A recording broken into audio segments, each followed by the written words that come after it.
Sarah, I was blessed to meet about a few months ago virtually. We didn't really have a conversation. We met through our amazing writing coach, Mirav Tako. We both did a 10-week challenge for writing a book and learned loads of tips. And you, Sarah, have just launched your third best-selling book, Orgasmic Attraction.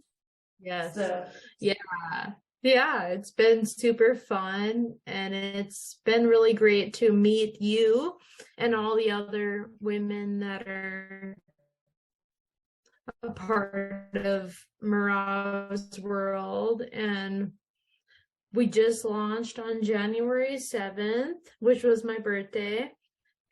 It's been really fun, and I feel like we're still in the midst of it.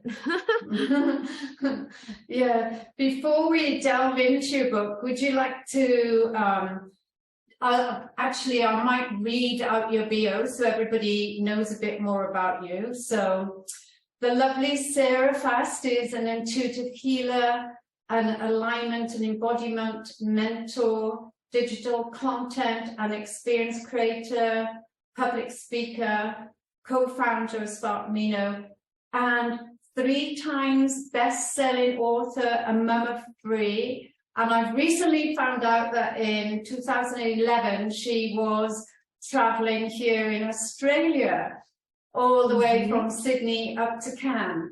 But before we delve into that and your amazing book, which I'm in the process of reading and can highly recommend, can you tell the audience where you're from, where you grew up, how your journey began? Well, first of all, tell them about your education, your parents, your siblings, their backgrounds, because I like my audience to get a real feel of you and get into the nitty-gritty. Yeah, so I grew up in Minot, North Dakota, so I'm in the States. I've lived here my whole life. I've traveled a bunch, but I've been stationed in North Dakota my whole life. I have, as far as blood relatives, I actually only have one brother blood relative, and then I have half siblings that I'm actually closer to. I have a couple of sisters that we have the same dad, and different moms.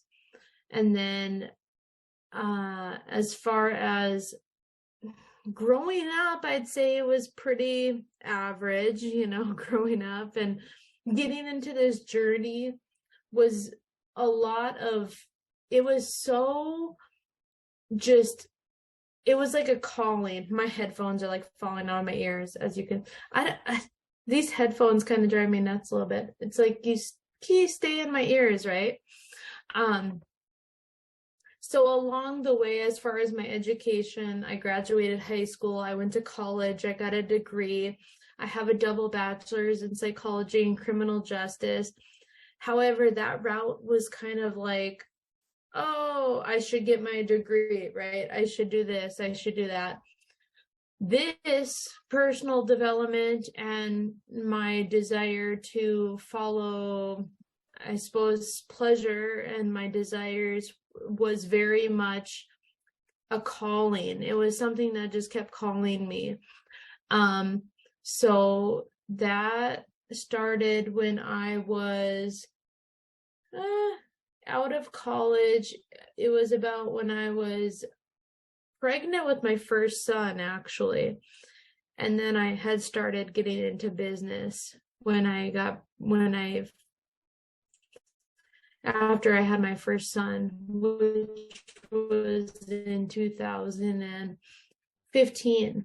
So ever since then, I have been on this path of learning and growing and following what my heart and my soul desires more than anything.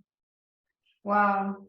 You covered a lot there, and I think it's the modern world with people having siblings that are, from different fathers or mothers and half brothers, half sisters, step brothers, step sisters, and so forth. And also people, many years ago, people would stay together because of maybe religious beliefs and, you know, this is, you know, how we were born and we stick together for the sake of the children and so forth. But I think that has changed a lot. Can you tell us about your parents anyway, what they did for a living? And, you know, because you did a double degree, which is incredible, and in psychology, criminal justice, and tell us what that experience was like, and if either of your parents are in those lines of field, and what they felt about you changing your career pathway completely, because it's a big turnaround. Yeah, so neither one of my parents actually went to college. And even going back to my sisters, I feel like I'm actually the first and only one that went to college and got a degree out of everybody. Now, okay, so Leslie, my one sister did get a degree in, I can't really remember exactly what, but she did get a degree. But I mean, I'm one of the few. Like my mom, she did social services stuff. However, it didn't require a degree. And then also my dad had a farm and he did farming for quite a while. So that was kind of more like experience type field. So yeah, that's what they both did. My mom did social services work, my dad did farming. And also So what type of farming? Was it agricultural or other? Yep, it was that, and mostly, you know, he'd have, you know, cows and stuff like that. Like he'd take care of that, and then agricultural mostly. Great. So getting connection with Mother Earth and with the land. Yeah, absolutely. Yeah. And what did they think about you changing your career pathway? You know, they just wanted me to be happy, really. Like they just wanted, that was their biggest thing, was just be happy and follow that. So I think that's been a big inspiration to me in doing that, in actually doing that, and not thinking I need to prove myself to them or be this certain person for them. My mom especially was always somebody that was my biggest fan. She always wanted me to be happy, and that was something that I've taken with me, as both of my parents have now passed. Like both of my parents passed in the past 3 years. 2020, my mom passed, and then just recently in November, my dad passed. So, but both of them were very, like, they never really forced me to be a certain way, which I'm grateful for, very much so. They just wanted me to be happy. Oh, that's lovely. And I'm very sorry to hear about the passing of both of them. I'm sure they're both remarkable souls. I can empathize with you because I lost my mum when I was only 23, and then my dad about when I was 40-ish. And yeah, it's a big loss, and we're going through a phase at the moment, you know. The last 2 years globally, we've gone through a phase of loss, be it loss of loved ones, family, friends, loss of jobs, and loss of careers as we knew them. And people are looking more. We've all had the wonderful opportunity to look within and choose a career to follow our passion, you know, and find our happiness. And I truly believe this is the way forward with the world.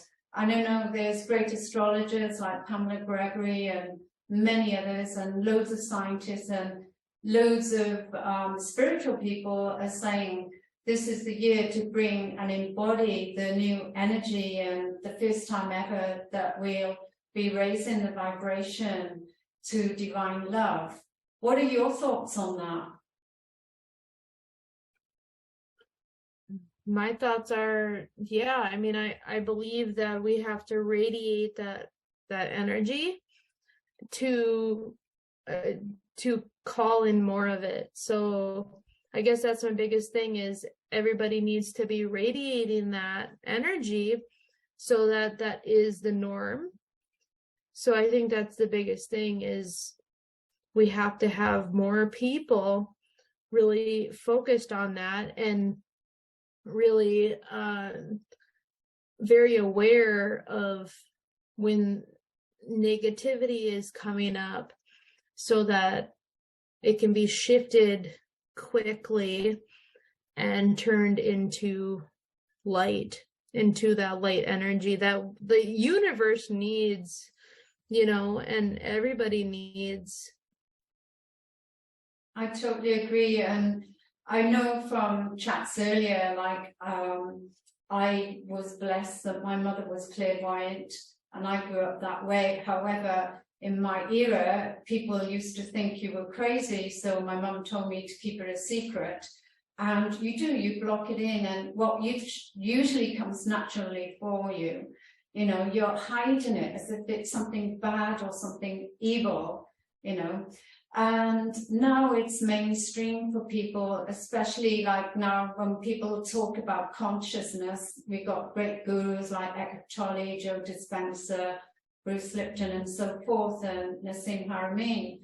You know, it's all about, we are light beings and we are conscious beings. But you talked about bringing this vibration up and alignment. How do people do that? Because I'm sure there'd be many listeners and this is like a new language for them. Mm-hmm. Yep. So some of the things that I do on a daily basis, so the first thing is it always comes down to our thoughts, and it always comes down to noticing how your body is, how your body feels, how your energy feels. If it feels sluggish, if it feels like you can't move, like you don't want to move, right? Like it's like you get up or your alarm clock goes off and you like don't want to get out of bed, right? Then your energy is blocked. Like there's resistance there. You know, I feel like as humans, I feel like everybody should be flowing through their days. So noticing and being very self-aware is definitely the first step. Like you have to know what is actually behind that to shift it. So then when you're aware of it, you can shift it and you can release that resistance, and that comes from movement. That comes from I call pleasure somatics is my main technique, and that is by putting on music that feels really good, right? And like actually allowing your body to move weird way. It's like it doesn't need to look a certain way. It's like you're just moving to the music and any way that you want to move, but like your energy is shifting in that moment. Or honestly, like if you're in a cold climate like I am, even just stepping outside for a few minutes when it's cold out and you don't have a coat on, that really does wonders for your energy. It does shift because it's like get really cold. And I actually do this in the shower too, where I will turn on the cold water and then I'll turn on the hot water, and then it shocks your cells in a way that actually revitalizes them and allows you to move that energy. So things like this, meditation is great. Meditation is, of course, wonderful. And I actually teach non-resistant meditation, where you're listening to a sound and you're practicing non-judgment of your thoughts and detachment of your thoughts. This is really important. So some of these techniques, I would say, are the main ones that I use every day. Wonderful. Because I know from scientists, we used to have 60,000 thoughts a day. It's up to about 70,000. So that's over one thought a second. And they're usually negative thoughts. The same thoughts being played over and over and over. And people are not consciously aware how much they've got going on in their mind. You know, so I like to teach people to declutter their mind. And like we declutter our home, when we all spring clean, it's such a wonderful feeling. And when we declutter our mind, it's the same. So yes, I agree with you, meditation is good. And I've been teaching hot and cold showers for years. So I start with a warm shower and build it up, and then the cold shower, and do it for 6 minutes, so minute hot, minute cold, minute hot. So it's actually like doing shrugs. And for people with, because I come from a medical background, so people with any blood pressure or heart problems, just do it with caution. And I tell them to gently put their hand in and get used to it, and then the whole body, so they don't completely collapse. But yeah, it's so wonderful. And then you've got people that go the extreme, like Wim Hof with the ice baths, plunging into the ice baths, and you know, science is behind it all. And years ago, I used to. Tony Robbins is he does crazy stuff with that too. Yeah. Okay, I resisted Tony Robbins for years. And then finally I went to one of his courses, and I thought, oh my God, it's like a cult, because we were all like singing and chanting before you walk the fire coals. And then once you've done that, it's like, you know, you surrender, because again, it's all part of your programming and letting go.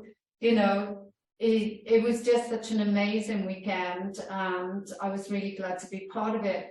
And you know, it's really great to see how he has blossomed, and loads of other people like Deepak Chopra, and everybody is evolving, and they're all giving the same message, and it's about bringing in this new love energy.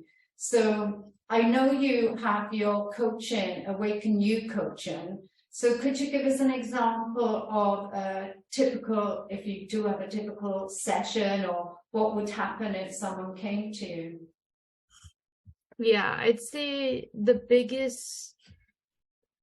most common thing is I coach people mostly on how to let go and release resistance to receive pleasure. So I feel, especially for women, this is the most common thing that we do, is we get attached to, we get attached to stress and to what is going wrong and to what we don't want. Like, I feel like this is the common thing that I've kind of came to a conclusion on, as far as like my experience and all of that. So the biggest thing is actually relaxing and practicing the mindfulness, and practicing letting go, and practicing just allowing in the pleasure, like releasing your guard, so that you can focus on feeling good and having fun. And like, that's the priority. So I teach my clients in our sessions how to do that, and how to anchor that in, and how to really put that at the forefront, because I feel like it's so important in not just relationships, but money, like attracting money and success and everything that you want. It really is a forefront of pleasure being the dominant emotion. So in my sessions, I teach my clients how to anchor that in, how that can be reality, like how that is going to shift everything in their lives. Fabulous. What would you say to someone who keeps repeating negative patterns over and over and over again? You know, it's like lots of people come to me, it's like they've started a new job oh yeah, the boss is picking on me, or someone is picking on me, or the same with relationships, and everything, they are the victim, everything is surrounded by dramas. Yep. I would say it's like they're attached. So this is it's just an attachment issue. It's like you're attached to what you don't want. So it's like a negativity override. So in order to fix a negativity override, you have to overflow it in positivity. Like you have to overflow the negativity and positivity. So you have to literally do things that light you up. You have to turn yourself on. You have to masturbate more, right? Like you have to see your success. You have to feel fulfilled. You have to focus on your goals. You have to show up for your goals. You have to take action. You have to do all of these things in order to bypass the negativity. So it's like an override situation where, and also you have to be very self-aware of it. Like if they're not aware that they're focused on the negative and they're focused on all of these things, then it's not going to shift. But if they're very aware of it, of course it can shift. It shifts with them taking action. It shifts with their embodiment and their willingness to learn and receive support and receive the growth and the lessons that are coming in without it being like criticism and without it being like there's something wrong with them, right? Like there's nothing wrong with them. It's just been negativity over negativity, and it's literally driven, like it's taken over their body and their mind. Yeah, because some people are fixated on it. And I think from my experience, you know, I've seen people who are very low, suffering with deep anxiety and depression, and they can't see the woods through the trees because everything is doom and gloom. And it's like, yeah, it's all right for you, but you don't understand. This is happening to me, and everywhere I go, bad things are happening. And you know, they can't ruminate that. Like when you're ruminating in that, and you believe that, right? It's like you have to believe something else is possible for you before you can shift it. Yeah, very good tip. And you talked about masturbating then, and how important is that? Because like when I was growing up, it was like hush hush, and we didn't even get a sex talk from my parents, or especially my mother, and she didn't get one from her mother. It's very important because self-pleasure now, and I talk about this a lot in my coaching, it's not just sexual. There's so much more to self-pleasure than just masturbation, right? However, you have to know your own body before you can teach somebody else to like what you are turned on by. If you're not in tune with your own body and like what turns you on, how can you teach somebody else, right? Like it doesn't work that way. So we have, as women, we have to be attuned. We have to know what turns us on. You have to speak up, right? Like for me, I guess it came to the point where like I was having sex, but like I wasn't achieving orgasm. And then I got sick of that. And I was like, okay, this is stupid. What am I doing? Right. So I started learning and getting more in tune with my body. And now there's no way I don't have sex and not have an orgasm. Right. It's like, I'm sorry, but I'm good. Like I'm not doing that unless I'm gonna be getting off too, right? So I think it's very important, not only just in like other relationships, other intimate relationships with your spouse or with your partner or whatever, but like it's very important with yourself, because you can kind of feel into that and like learn what brings you pleasure in that sense, but also it inspires your goals, and it inspires you to show, like, to, for me, if I'm, you know, say having my own little time or whatever, and I'm like feeling that, it's going to fuel me further. So I'm going to be inspired to take action in my business. I'm going to be inspired to do something that I want to do. Like, it's so much more than just getting off. It's you're releasing your pleasure hormones, which is sparking inspiration, which is sparking joy, which is sparking all sorts of things in you. And that lasts, it lasts for some time. Fantastic. And yeah, I know a lot of people talk about tantric sex because, you know, obviously from what I understand, you're not actually having sex, you're just bringing the sexual energy up. I know my Reiki master used to talk about feeling the sex energy in your base chakra and bringing it up to your heart.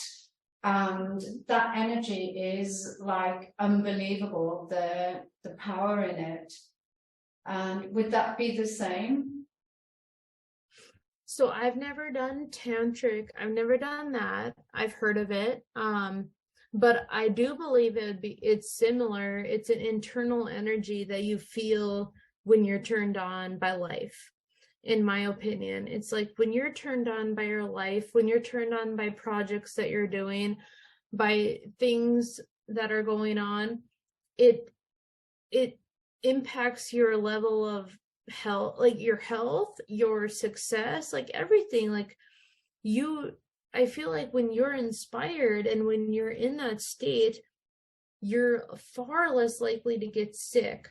You're far less likely to get in a fight with somebody and it be a big deal, right? You could get triggered by somebody, but you're going to resolve that, and you're going to be very emotionally intelligent in a situation. Your emotional intelligence skyrockets, you know? And I think that's the focus, is when you're in a pleasure state and you're secreting more pleasure hormones than stress hormones, you are an emotionally intelligent being, and you're able to accomplish so much more and have better relationships and a higher quality of life in general. Yeah, I totally agree. And it's all about high quality life. And I think with this new love energy, everything is about, because you talked about relationships, it's about having good relationships, that it all starts with yourself, getting to know yourself and having a good relationship with yourself, and then your family and your friends, and getting that community together. And I know you feel the same way.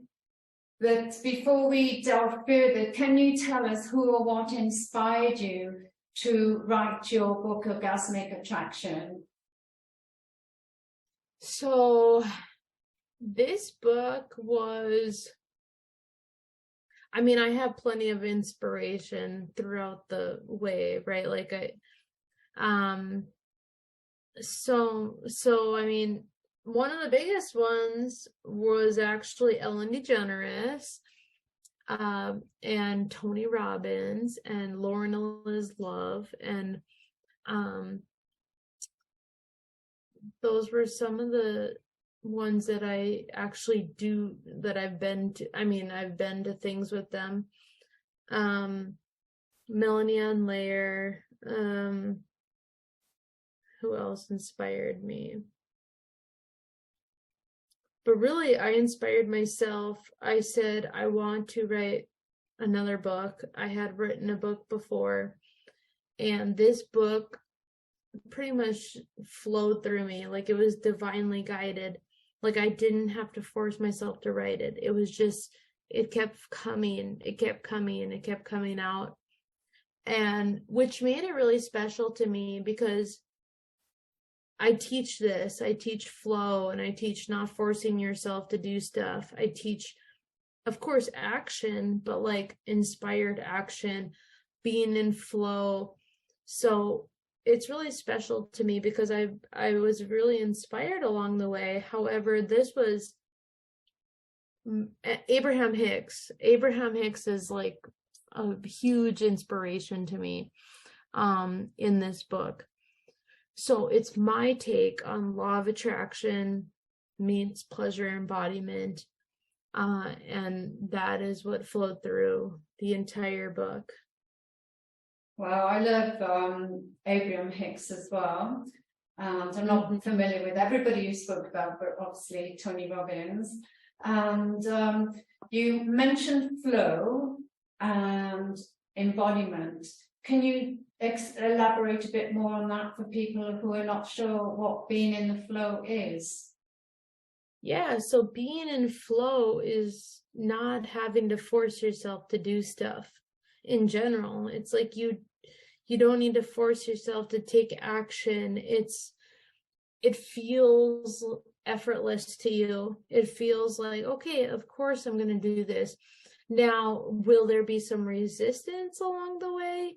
Yeah, resistance, there will be resistance, but like you'll be able to lean into that in a way that just kind of flows. Like it's like, of course you're going to do it. Of course you're going to do it because that's the kind of person you are. Of course you're going to show up for yourself because that's what you want, right? So it's this inspired, consistent pleasure state where you are showing up for yourself and your desires, and it's not hard for you. Like it's not hard to stay motivated. It's not hard to be inspired. It's just who you become in the process.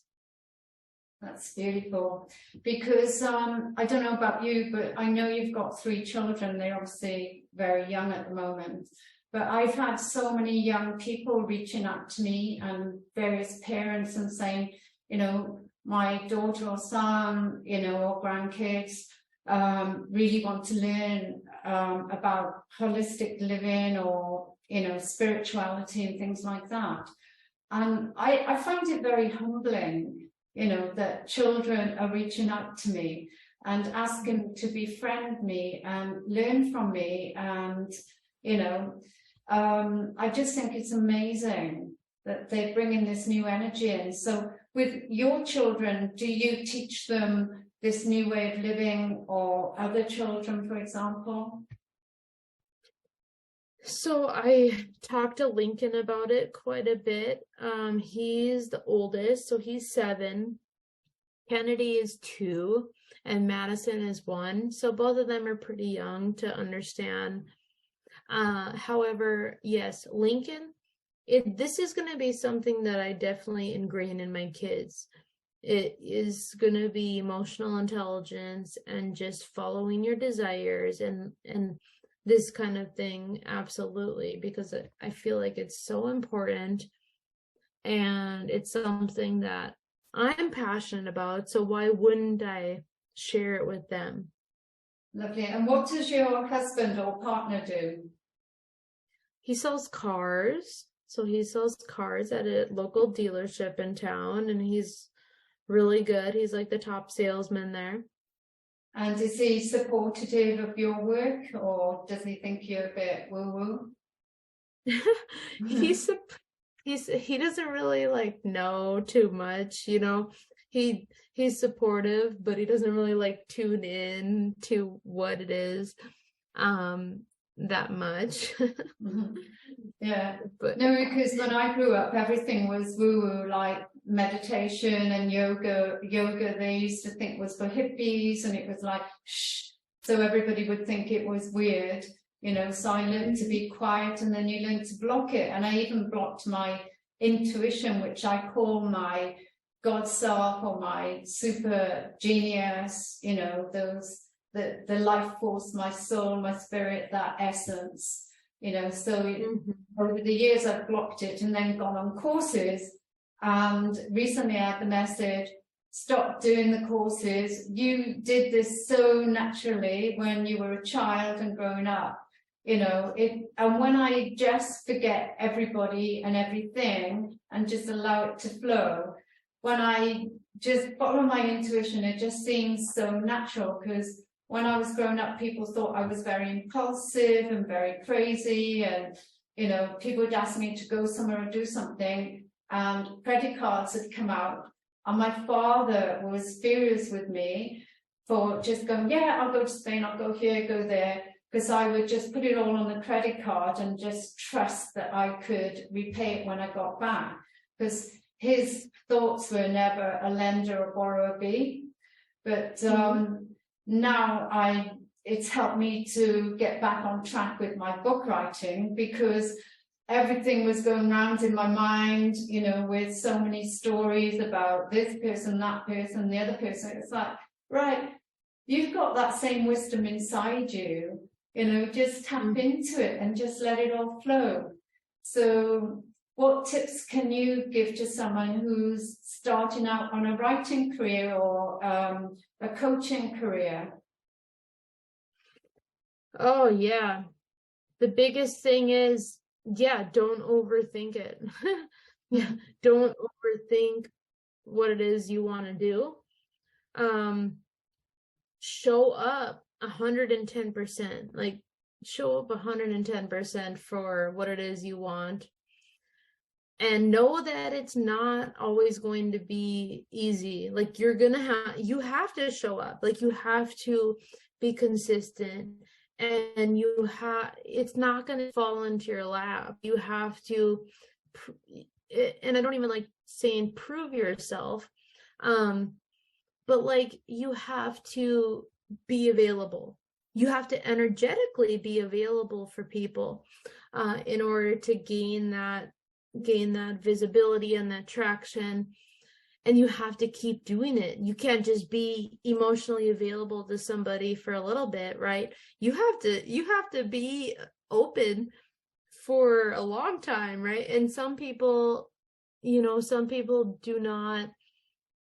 It's like everybody's different. So like you have to gain this closeness with people by your content, by your feed, by your experience.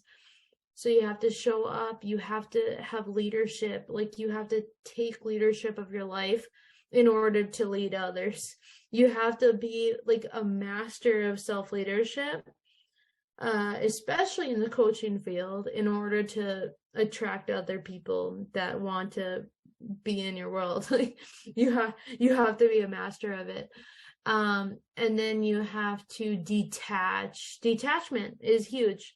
Like you have to be able to detach from making things mean some, like you have to detach from people, you have to detach from results, you have to detach from your overall business in order to be happy, and because you could get attached to shit so easily where now all of a sudden that's your life, right? But it's not your life. So you have to learn detachment in order to be successful, in my opinion. Because in my world, pleasure is just happiness, right? It's just a fancy word for happiness, pleasure. So pleasure equals success.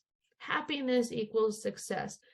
If you're putting your health on the back burner, if you're putting your relationships on the back burner, if you're putting these these main things on the back burner to get money, to get clients, right? Like to do these things, it's just a ticking time bomb, in my opinion. So I teach the opposite and I focus on the opposite. It's like, I don't want your business if I'm not healthy. Like if I'm not actually able to put my health first, if I'm not able to hang out with my kids, right? Like, so that's so important to me in this process. So I hope that answered your question.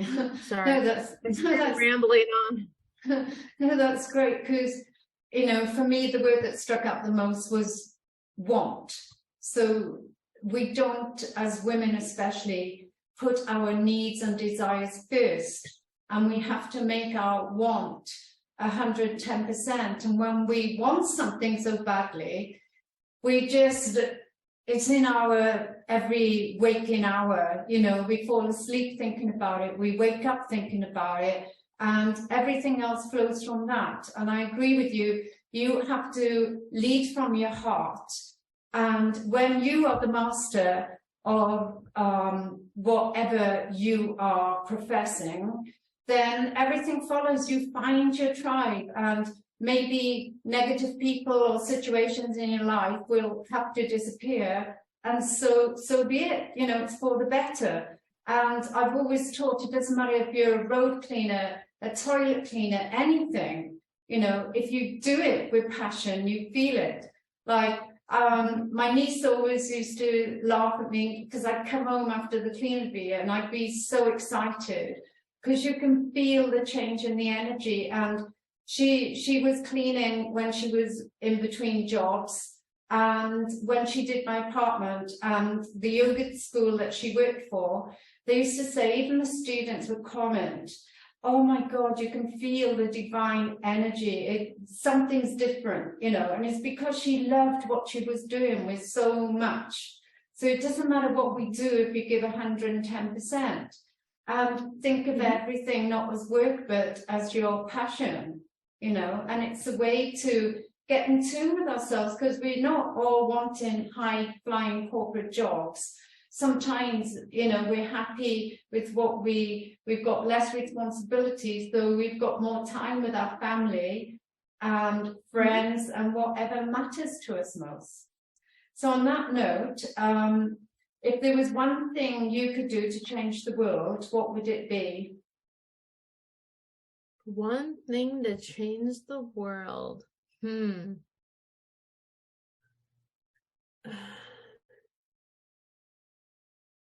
thing to change the world.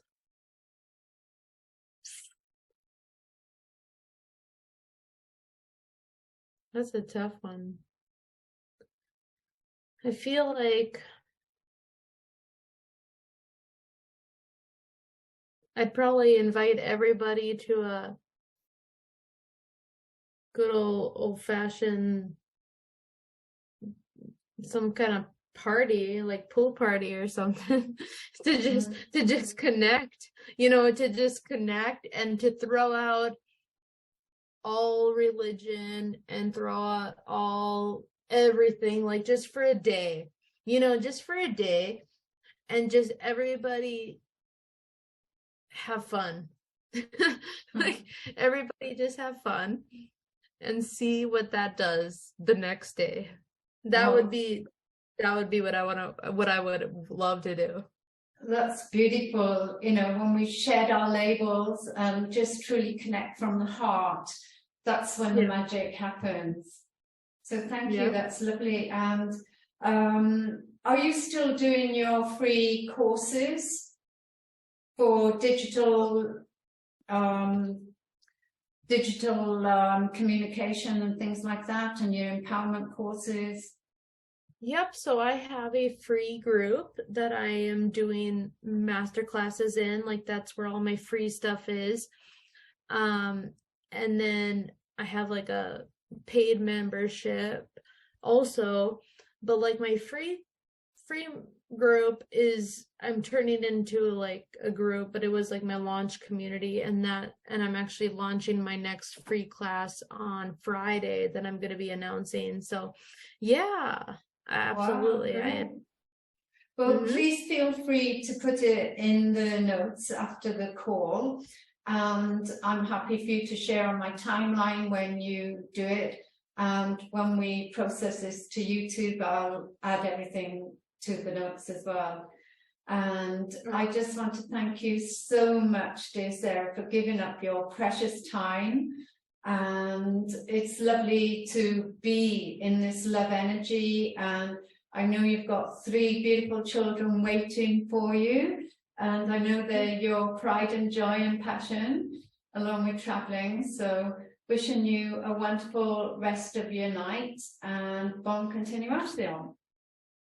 Thank you so much for having me, and it's been a wonderful time, so thank you.